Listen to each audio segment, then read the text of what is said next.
Hello, I'm Casey Aiken, and this is 21 This Week. Coming up next, Marc Elrich for County Council, citizens protest plans for attainable housing. How will Governor Wes Moore prepare Maryland to deal with the Trump administration? And how will Trump's deportation threats affect Montgomery County? Our panel of insiders will give you the story behind the story. We're joined by Laurie Halverson, a member of the Montgomery County Central Committee, and former House of Delegate member, attorney Maricé Morales. Stay tuned for these stories and more on the next 21 This Week.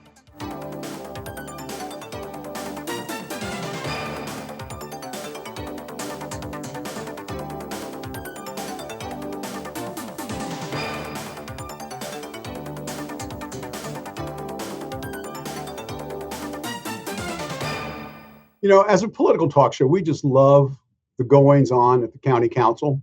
And 3 weeks after Montgomery County voters decided overwhelmingly to limit the number of consecutive terms the county executive was able to serve from 3 to 2, the most fascinating game for us, the parlor game at Stella B. Warner building, it was not pickleball. It was whether all 11 members of the county council would run to succeed Marc Elrich. Will it be Kate? What about Andrew? Or maybe Will? He runs for everything. And oh yes, don't forget about Evan. Did I leave anybody out? Yes, I did. There are a few other people that are thinking about running. Maricé, what do you think about all of the speculation about who's running for county executive? You know what? I love that. I love that tease. And you know what? Will is in. Will is in. He's I know for that seat. We all he know runs that. for everything. We have. So I think that the business community would prefer Andrew when it comes to, just modernizing and making, I guess, bringing development into the county beyond Pike and Rose, et cetera, and Bethesda. And we know that we have other folks, not just from the council, but Rich Madaleno, who would probably fall within the same.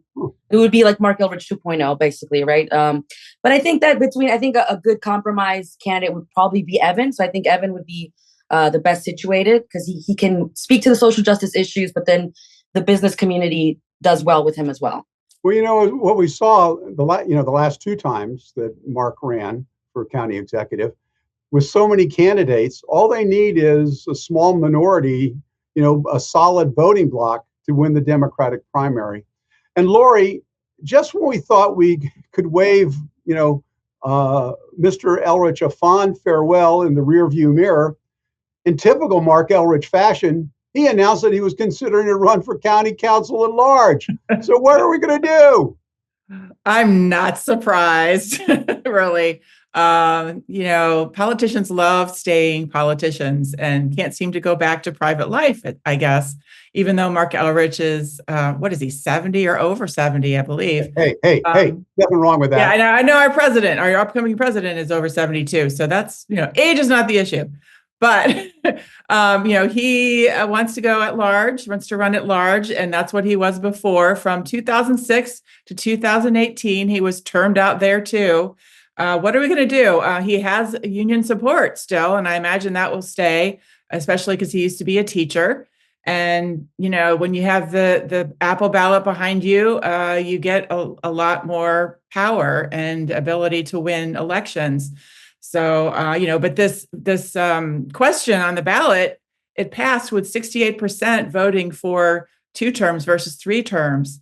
So, and I want to correct something that that Elrich has been saying. He's been saying that the people who were getting the petition signed were lying to the people signing it. And when I was helping out, I was always told, hey, tell them you're going to move it from 3 terms to 2 terms. And he's saying that we weren't saying that. And it was like people didn't even know there were any term limits at all. And I really don't think that's the case. Most people were explaining and it said so on the petition when you signed it. So he needs to stop with saying things like that. Well, I don't blame him for being aggrieved. Nobody likes to be. Well, and if I can say, I'm a former politician that transitioned just very well into private life. That was I only had myself to fall back on. So there we go. Well, but you have a professional degree and you had a practice before you got involved in in politics, and you're still politically active. So all good. But I think Marc just likes to be a grumpy old man, and kind of just wants to say, well, you're not going to get rid of me too soon. I can run for at-large At county, large. county council. And I want, I don't know the original petition that limited the council to 3 terms, whether or not he's even eligible to run. I assume it was 3 consecutive terms. Yeah, I think it's 3 consecutive terms. And he's the one known as someone who the county executive that wanted to raise our taxes by 10%. Was it last year or 2 years ago during COVID? And so just if we keep reminding people that, I don't think they're going to go for it. He's got a strong following. And let's talk about something where he's also been very prominent in, which is not only affordable housing, but attainable housing. And affordable housing has been an issue in Montgomery County for a long, long time. And the recent increase in housing costs, the cost to build, the cost to rent, the cost to own, have only exacerbated the problem. The demand is just kind of has been crazy. And so this week, the county council took up and to wrestle with the issues of attainable housing after a series of 5 listening sessions were held on the topic. According to the group Epic of MoCo, hundreds of community members attended these planning sessions to learn about the plans that the planning board put forward to radically change the zoning code of Montgomery County, and in the process threaten the community fabric of Montgomery County, according to many, by changing single-family zoning in targeted areas of the county. Maricé, it seems the county council was unprepared for the negative reaction from the community. This plan has been kicking around for a while. What's going to happen now? Yeah, I mean, I wouldn't say unprepared. I think from the very beginning, we've had kind of the same civic associations in the same areas. I remember in my constituency, the Aspen Hill Civic Association, in all those neighborhoods around Glenmont, for example, because the targeted areas, as you say, tends to be a specific distance from a place of transit. So it could be metro, or it could be BRT, or the rails, etc. So I don't think that was unprepared. I think we know that there's a pocket of the community that wants to keep Montgomery how it was 30, 40 years ago when they moved here, and but the demographics have changed, and unfortunately, we're running out of housing. And so I think with these listening sessions, I think that's the planning board really doing its due diligence to try to hear kind of the diverse voices around these issues. And but this issue has been around even when I was elected. We were talking about changing those single home zonings to be able to build duplexes and quads, etc. But I think that as we grapple with this issue, we're going to really come down to a good negotiation, between the two, I guess, the two loudest voices, which is, again, preserving the single home spaces, but then also building. I mean, we're running out of spaces to build. Well, I mean, it seems like in every shopping center that I frequent, they're carving out parking for townhouse development. So, Laurie, the planning board has been working on this plan for the past 4 years. I mean, we've been talking about Thrive 2050 Montgomery endlessly on this program, and it reflects the various policies that the council has been passing, like Thrive 2050 Montgomery, the climate action plan, and the racial equity and social justice plan that also has an impact on housing. But it seems now that the general public is becoming aware of the issue and doesn't really like what the council is proposing. Yeah, I think, during COVID, everyone had COVID malaise and they weren't paying as much attention to the news. And I think a lot of this information was missed. And now people actually think, oh, this is going to affect my home. And when it affects your home and your neighborhood, it makes a big difference. So now people are understanding that, 85% of the homes are going to be affected in the county. And that's really a scary thought, to know that your next door neighbor could sell their house and a triplex could come up next door. And that might make your own house less likely to sell for the same price. And it makes your whole neighborhood change, and it makes the parking pretty much impossible. And, I just think that that's the reason why, people know it's they're affected by it. And I think that what's going on is we need to rethink what's going on. Marc Elrich has been opposed to this and says that we're being conned and that there's 30,000 units that are in the plan to be built that are not yet built. So, they say, oh, there's no room, but maybe there is room. And it's just a problem about how we zone, should these homes be apartment units or should they be townhomes? And I think there are a lot of apartment units being built that maybe should be switched to townhomes. So, well, Maricé, all of the jurisdictions in the county. I mean, Arlington is famous for the missing middle issue, but Prince George's County has tried to ban the construction of townhomes for a while. They put a moratorium on it. That's right. And how do we balance this effort to provide additional housing at prices that people can afford? I mean, $650,000 to $750,000 to $1 million townhomes really doesn't solve the problem. You got about 60 seconds. Sorry. Well, my answer is going to surprise you, actually, because mathematically, when you have the market decide what the actual value of a lot is, I would argue, I disagree with Laurie. I think people's homes are actually going to go up because you'll have developers wanting to buy that land from you. So, and when you look at the development of major cities, not just in the United States, but in Europe, my parents are from Peru. They're losing their home in Peru. And Lima is getting outrageous because it's the same thing. It's housing shortages all over the world because we're just reproducing. And that's just an issue, So I don't know how we solve it, but I think addressing the needs and listening to all the voices, which is what the planning board is doing. Let's give them, before our complaint was, oh, well, you did this behind closed doors during COVID and nobody attended these sessions. Now we're here.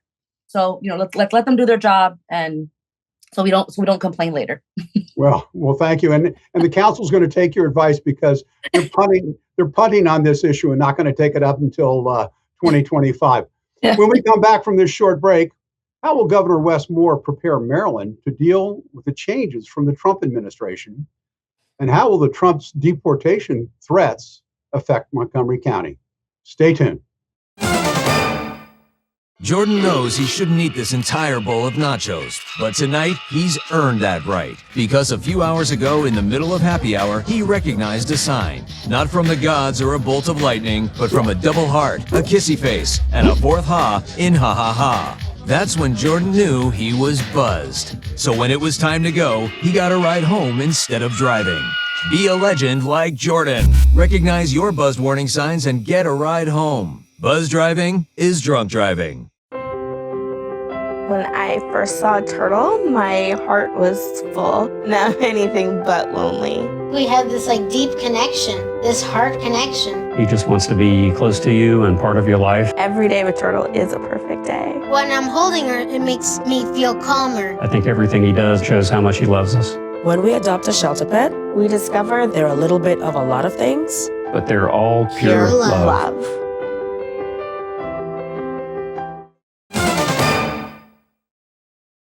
And welcome back.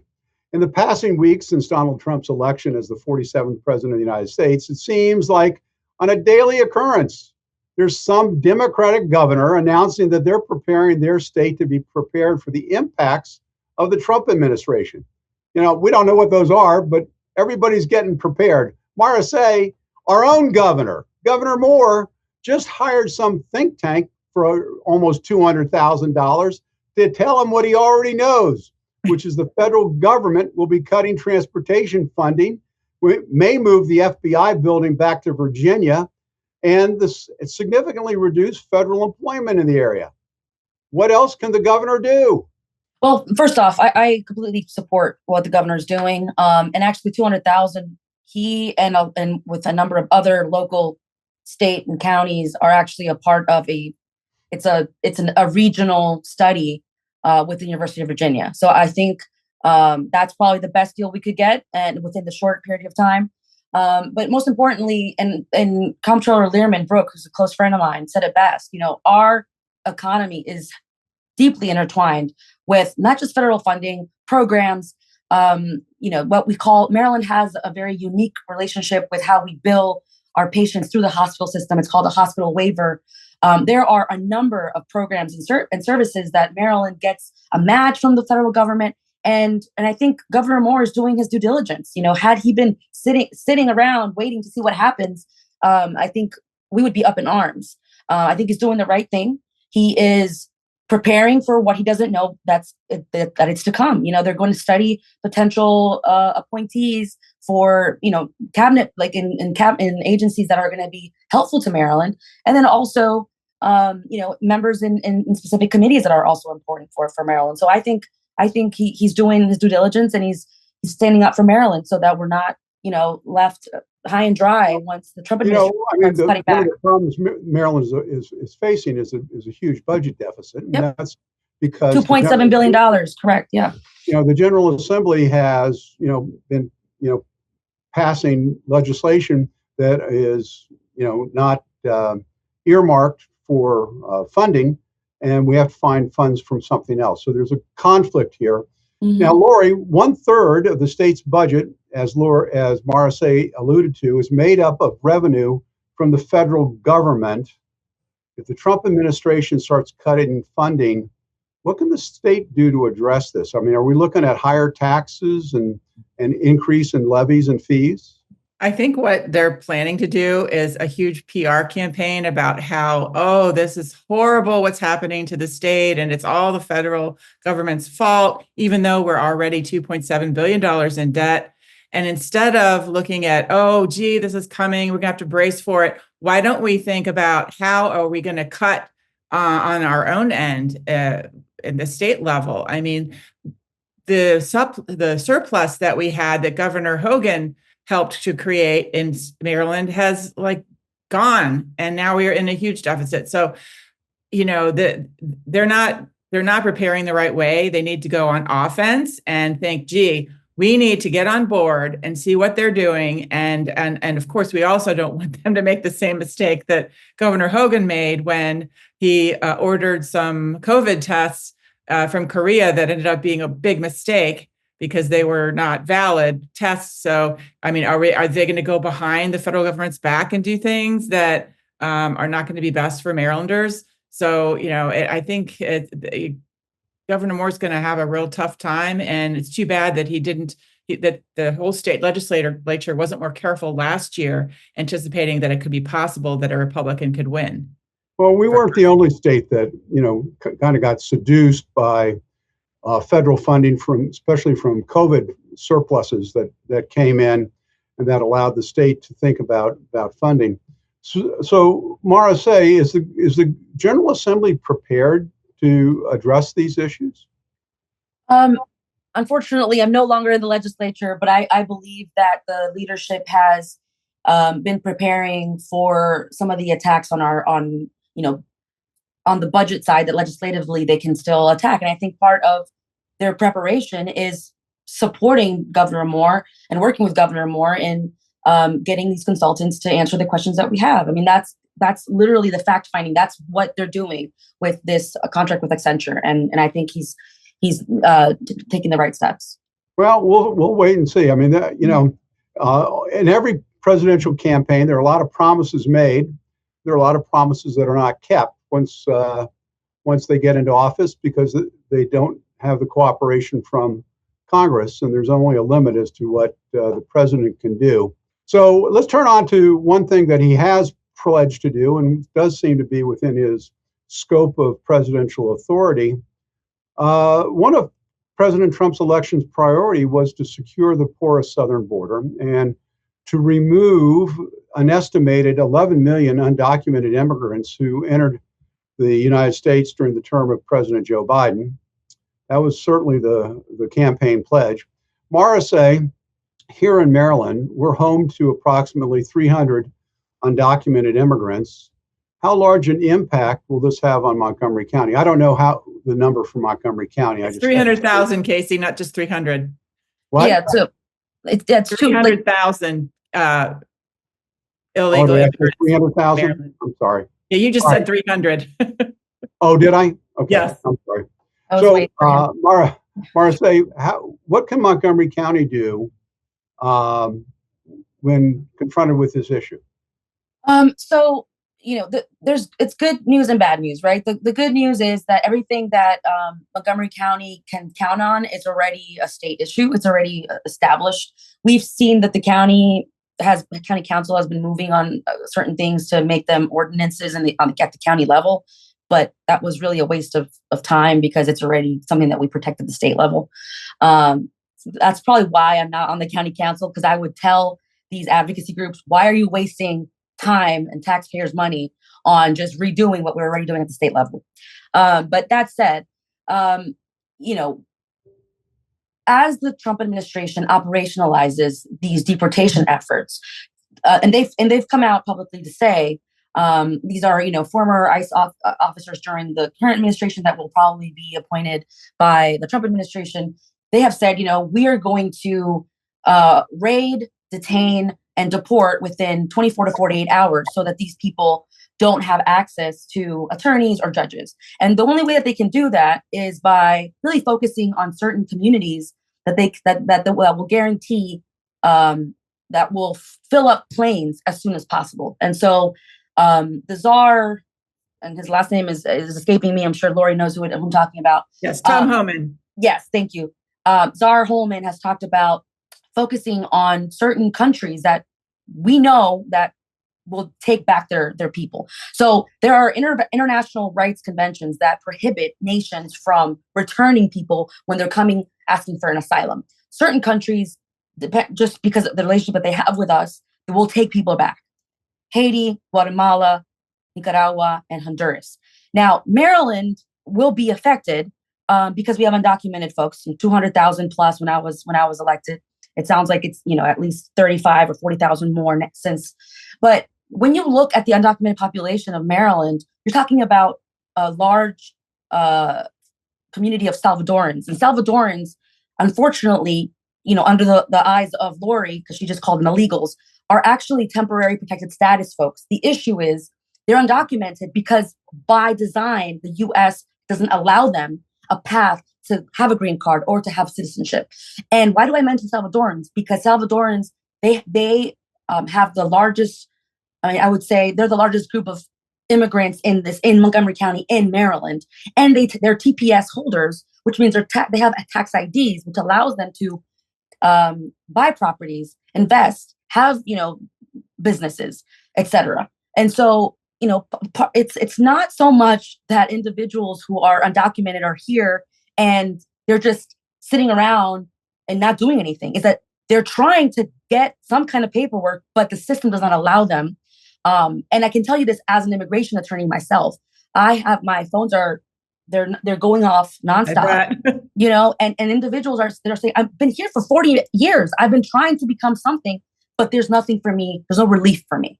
Well, there's more than just one class. Absolutely. Yeah, absolutely. Of undocumented. And Laurie, Mr. Homan, the border czar, has said that the first priority is to remove those who've been issued a deportation order. Isn't that the most reasonable approach? Well, I watched him on Fox News the other day, and he said that the first order of business is public safety and national security threats. So that's what he's going to be working on first, to go after the people who've committed crimes here, and then secure the border, and then go after the people who are children who are missing. There are many thousands of children who are missing.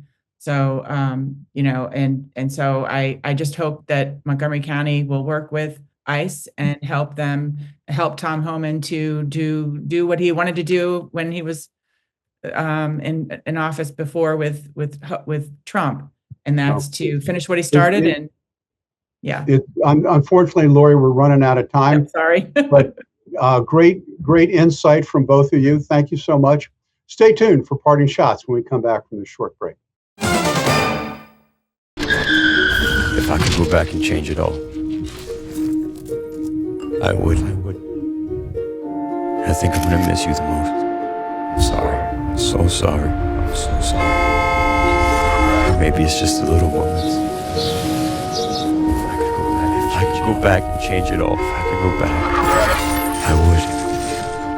But I can't.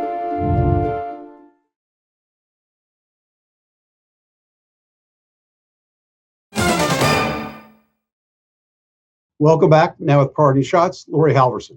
Yes, I just want to wish everyone a happy Thanksgiving. And I think all of us probably have family members who are not in our same party. So I urge everyone to remember family comes first, and to just, remember that and remember the people you love. And sometimes it's not always the best thing to be right and to think that you're right and someone else is wrong. So please, so just enjoy your families for Thanksgiving. Thank you, Laurie. Great thoughts. And now, Maricé Morales with her parting shot. I just ask that Marylanders have empathy for what's coming. You will start to see neighbors missing, kids that were your kids' friends in schools no longer there. Your favorite restaurant, they're going to just be people that are no longer going to be around. Either they've been, targeted for immigration issues, or they're out in hiding.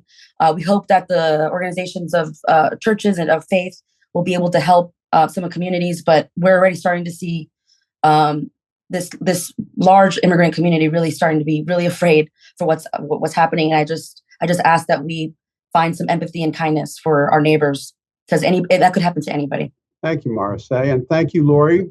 Appreciate it. Great parting shots from both of you. And again, I extend my own happy Thanksgiving wishes to the audience, and thank the audience for tuning in each and every week to Montgomery County's hardest hitting political talk show. For 21 this week, I'm Casey Aiken.